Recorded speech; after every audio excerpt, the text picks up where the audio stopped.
자, 우리 옆에 사람에게 다시 한번 인사합시다. Say to your neighbor, Merry Christmas. 예, 한국말로 예수님이 당신을 위해서 오셨습니다. 예, English로는 Jesus came for you. Jesus came for you. 예.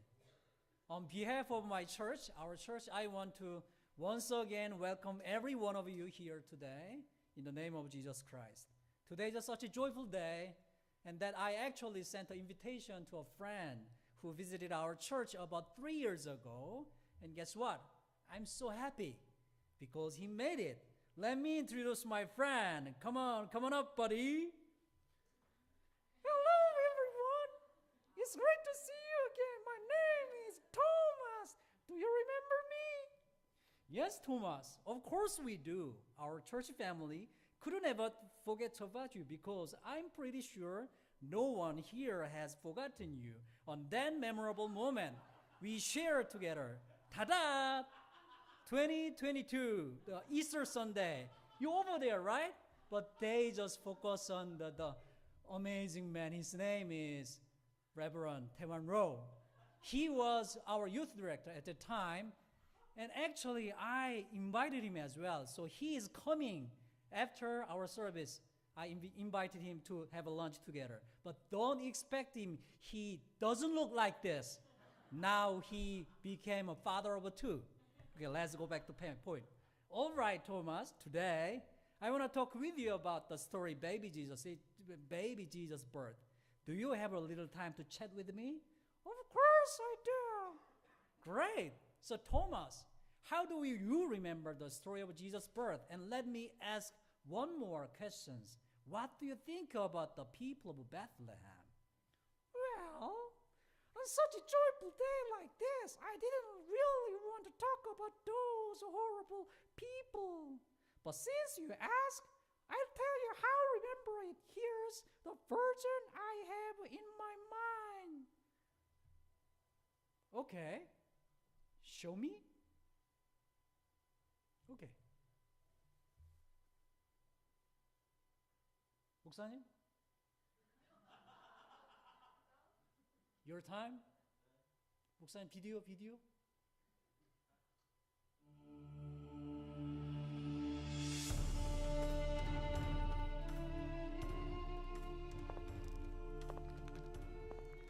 Oh, Joseph, can I stop for a minute?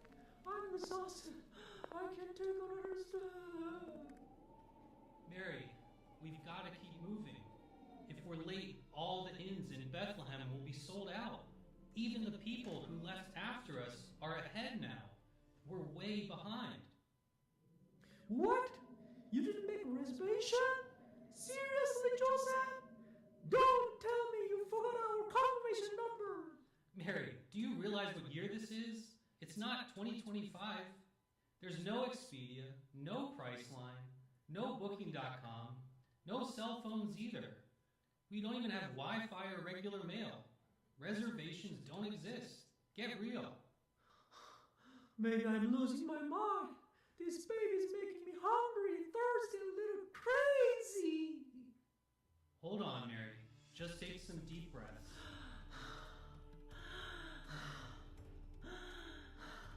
All right, let's keep moving.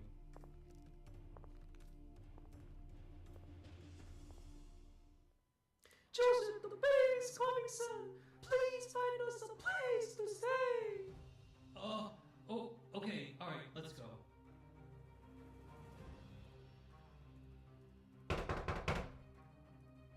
Hello? Do you have any room available? Tell him we are closed. No vacancy. Can't you read the sign? Sold out. Try the next inn down the road. Hello? Anybody there?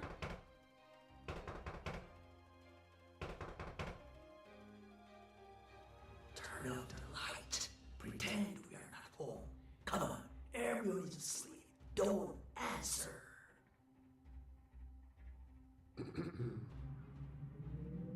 No answer again.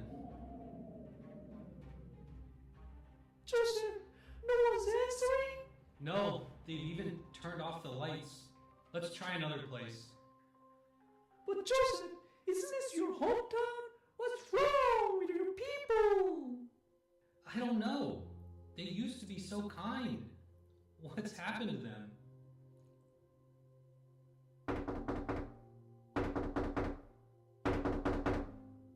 Please, anyone, my wife's about to give birth. Who's knocking at this hour? I'm sorry, sir, my wife's in labor. Do you have any room? Look at their clothes. They're broke, and we are full anyway. Tell them no.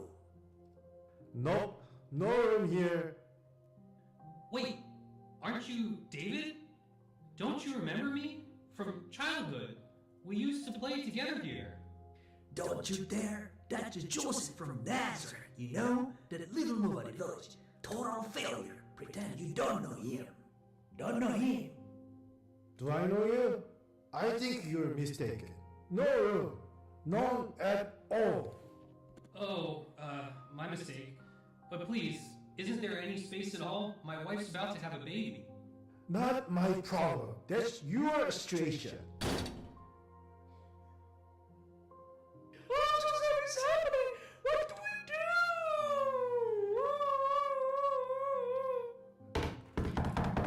do? Please, anyone, help us, please. Please, open up, please, anyone, help us, please. Don't open it. Mind your own business. Stay quiet. Stay quiet. Stay quiet. Mind your business. Mind your business.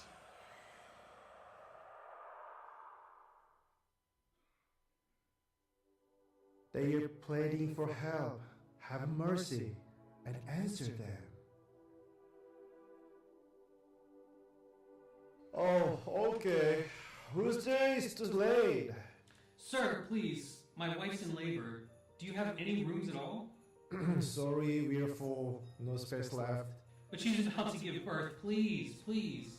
Oh, Joseph, I can't!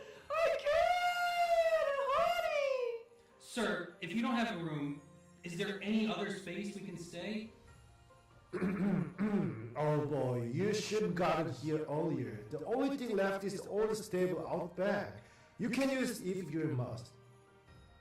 The stable? But it's freezing out there. Hey, beggars can be choosers. Take it or leave it. Okay, we'll take it. We'll take it. Thank you, sir. Thank you so much. Right here? You want me to have babies here? Really? I'm sorry, Mary. There's just nowhere else. But it's better than the street, right? You're right. Better than nothing. We'll be thankful for even for this.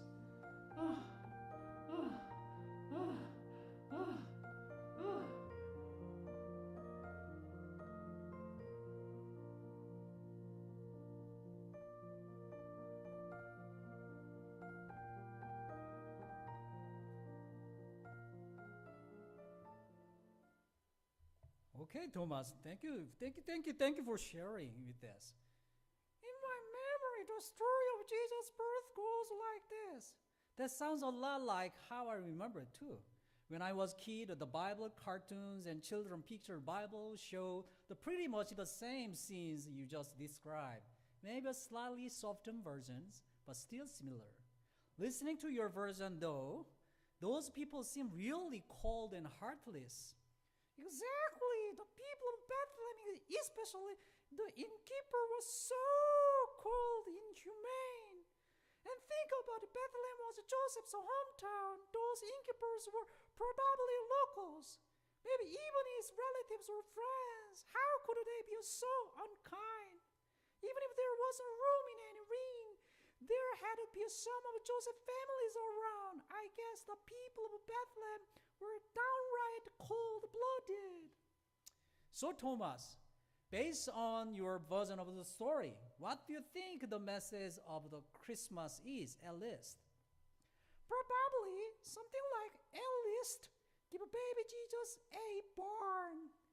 Better than being one of those people who didn't any offer even that.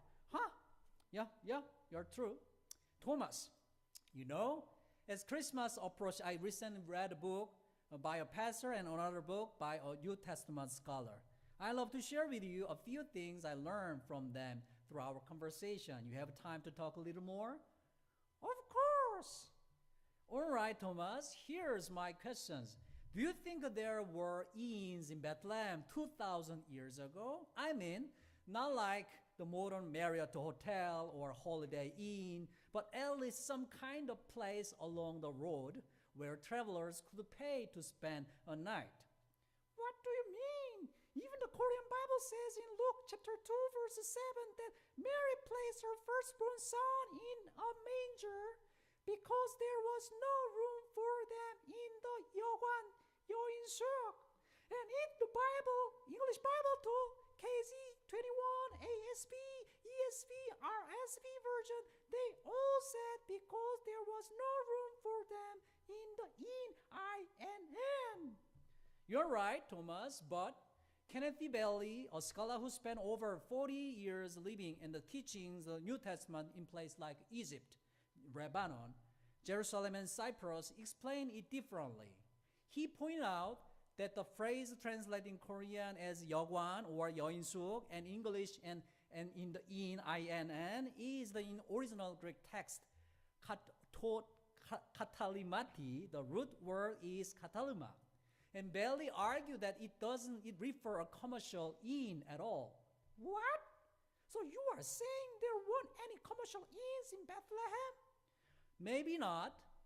Do you remember the parable Jesus told about the Good Samaritan? Oh yeah, the one where a man traveling from Jerusalem to Jericho was attacked by robbers, and the Samaritan took him to an inn and entrusted him to innkeeper. Exactly, that story in Luke chapter 10 and 25:37. Bailey explained that in the passage, the word translated as in Korean 여관 or 주막, or English is INN, is as pandocheon. And pandocheon is the word for commercial inn. So Samaritan could pay the innkeeper, leave the injured man there, and promise to return later. In other words, Greek actually had a separate word for paid public inn. Oh, I see. So that other pastor you mentioned earlier, did he say something similar?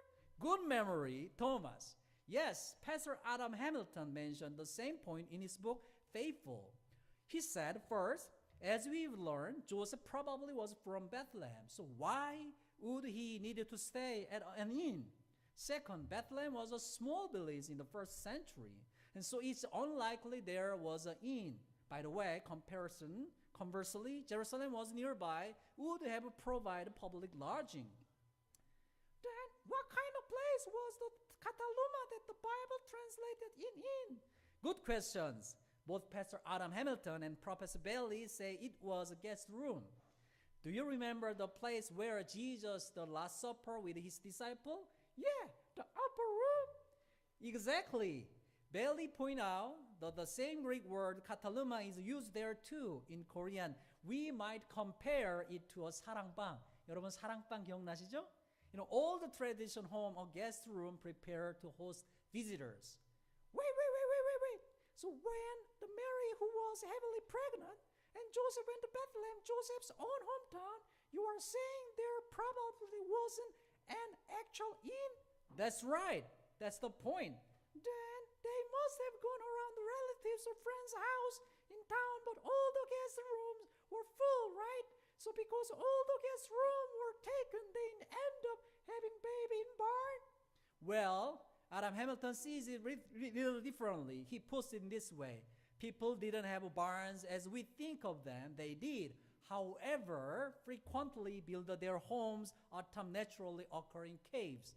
When doing so, they often brought their animals into the caves at night, or if not in the cave, into the main common space in the home.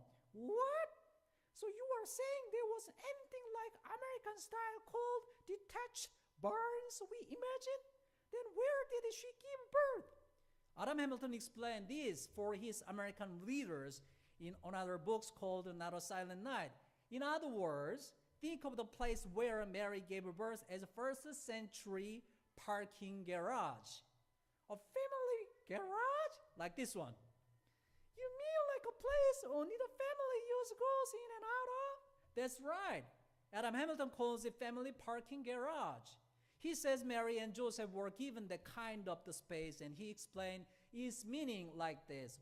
He said, we have no idea how many siblings and cousins were seeking to use that guest room, but we can imagine that adding Joseph and Mary to a room already filled with people was not an option. First of all, he said, childbirth made a room ritually unclean for a period of time, preventing the rest of the family from staying there if Mary gave birth in this space. Second, Mary would want to need her privacy while giving birth. And third, midwife would want a space for delivery. So that means the homeowner offered the family garage type space out of kindness and compassion? Exactly. That's Adam Hamilton's point. He put it this way. Notice that there is no mention of an old wooden barn. It doesn't state also they arrived just as Mary was going into labor, and nothing said about an inn and an innkeeper. Oh, then that's actually better than I thought.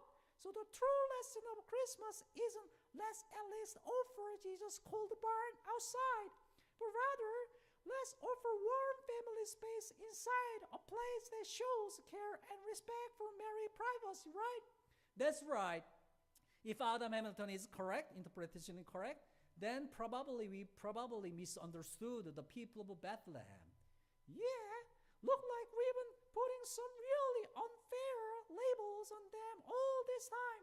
I agree. Maybe that the misunderstanding comes from the gap between their world and our world, difference of time and culture and even language itself. Hey, Thomas. Yeah? Do you have a few more minutes? Sure. Why? You've got more to tell me? Yeah, just a bit. I want to tell you something from the book I mentioned earlier, Jesus Through the Middle Eastern Eyes, by Professor Kenneth Bailey. All right. Make it quick. Though, I'm getting a little hangry, hungry and hangry at the same time.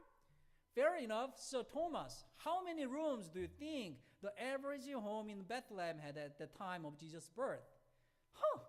Good question, though. I've never really thought about that. Professor Bailey suggests that most homes probably had just one or two rooms at most. One main family room and possibly one for guest rooms. Their architecture style was like that. The roof is flat and can have a guest room built on it, upper room, or a guest room can be attached to the end of the house. What? So if you take her out of the guest room, that means there was only one family room? Right. Bailey described it like this. He said, the main room was family room, where the entire family cooked, ate, slept, and lived. Oh, so in the modern American terms, that's be like a studio apartment. And in Korean, they call that one-room place, right? Yes, correct. Exactly. The one-room studio apartment space was the main bedroom, the center of a family life. But wait. Why not just make 2 rooms for the family instead of dedicating one for a guest? Good question. Bailey explained that in the ancient Near East, especially in the land of Israel, hospitality was one of the highest value of society. Do you remember the story of Abraham in the Old Testament when they welcomed the 3 strangers, not realizing they were angels? All right. He treated those strangers with great honor and generosity. Exactly. In the same spirit, people back then saw welcoming a guest as a sacred, holy duty. So whenever possible, even simple family would prepare a guest room to show hospitality. That's why Bailey says the idea that Mary and Joseph were turned away by some cold-hearted innkeepers and forced to give birth in an animal stable is really a misunderstanding of Middle Eastern culture. By the way, Thomas, quick question. Do you happen to know the elevation of Bethlehem? Elevation? You're talking about elevation, Burger? I'm so hungry. I'm just kidding. Elevation, you mean talking about altitude, right? You mean how high it is above sea level? Yep. For context, our church here is Arlington. sit at about 71 meters above sea level. 바다에서 71m 위치에 우리 알링턴이 있습니다. I have no idea. What is this? A pop quiz? Just tell me the answer. Bethlehem elevation is around 777 or 780 meters above sea level. What? That's practically mountain height. Exactly. For comparisons, the Skyline Drive in Virginia's Shenandoah Mountains ranging from about 600 to peak of the 1,000 meters, with its lowest points around 240 meters.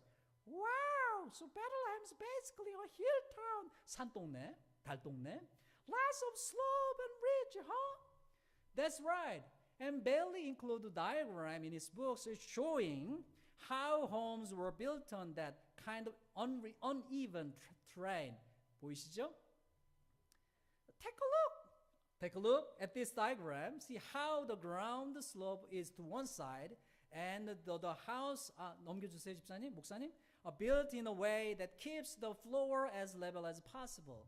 Professor Bailey explained that the stable was usually connected to the main family living room or bedroom by a short set of steps like this. Oh, so that spot Adam Hamilton called the family room garage, that must be what the diagram show as a stable, right? It makes sense now. With animal kept inside a house, their body heat would have as function as boiler. And it ought to kept them safer from thieves too. Exactly. Now look at close at Bailey's illustration again. See how the area where animals stayed is slightly lower in elevation than the main family room. 여기 보시면 사진 보여주시면 네, 이렇게 경사졌고 여기 이 공간에 animals 있고 여기가 main family bedroom이죠. He explained like this: the end of the room next to the floor was either a few feet lower than rest of the floor or blocked off with heavy timbers. Each night into the designated area, the family cow, donkey, and few sheep would be driven. That's fascinating. So Adam Hamilton pictured the manger as being right there in the middle of where the animals were gathered, doesn't he? Right? That's how it seems he understood it. And Professor Bailey see it the same way, right? No, he doesn't. He doesn't? Then where does he think the manger was? Take a really close look at the diagram Bailey included his book. 여기 자세히 보시면 can you see where the manger is drawn? 여기가 family room, guest room, manger가 어디 있죠? Where is manger is? There's a stable, manger. 집사님, 목사님 넘겨주세요. Next, 예, 보시면 family room, stable, manger. Where is manger is? Can you see the where manger drawn is? Wow! It's in the family room! The elongate circle, 동그라미로 되어 있는 circles, present the manger dug out of the lower end of the living room. The family living room has a slightly slope in the direction of the animal stall, which aid sweeping and washing. Dirt and water naturally move downhill into space for the animals and can be swept out of door. If the family cow is hungry during the night, she can stand up and eat from manger cut out of the floor of the living room. Manger for sheep can be of wood and placed on the floor of the low level. Wait. What does that mean? So Professor Bailey is saying the manger wasn't in the stable with the animals, but actually in the main bedroom, the main family bedroom? Yes, he bases that on his own observations and those of other scholars who live in Near East. Wow! If he's right, that completely changed the meaning. Exactly. He says that when ancient Near Eastern people read Luke chapter 2 verse 7, or even modern people raised in the culture, they understand it totally different way. How do they see that first? When they read, she gave birth to her firstborn, wrapped him in the cloth, and placed him in a manger. Their first thought is, Why would Mary lay the baby in the someone else's family room? What? And then? That is the natural question Middle Eastern people would ask. Why not the guest room?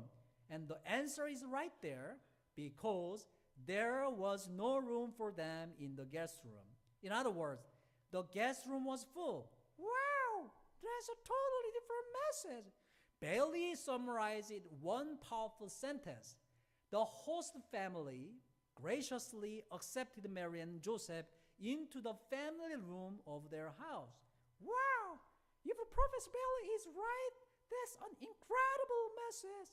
Exactly. That unnamed family gave up their own family room that Christmas morning for the birth of the baby Jesus. They offer Mary and Joseph their very best space, the most comfortable, private, intimate place reserved just for family. They gave them the best room they had. Don't we need to learn from their radical hospitality? Thomas. Yeah. But you know what? Last lessons. Maybe the true message of Christmas is this. God loved you, loved me, and loved all these people so much that he emptied his son Jesus Christ, the one who occupied the most intimate, best place in God's heart. In other words, God sent out his son to the earth to save us. We call this incarnation of Christ. Maybe is that God has placed us born again through Jesus Christ right in the manger at the center of his heart. The best room of the God's heart reserved for you, for me, for everyone. I like that. So do I. Let's bow your heads, close your eyes, let us pray.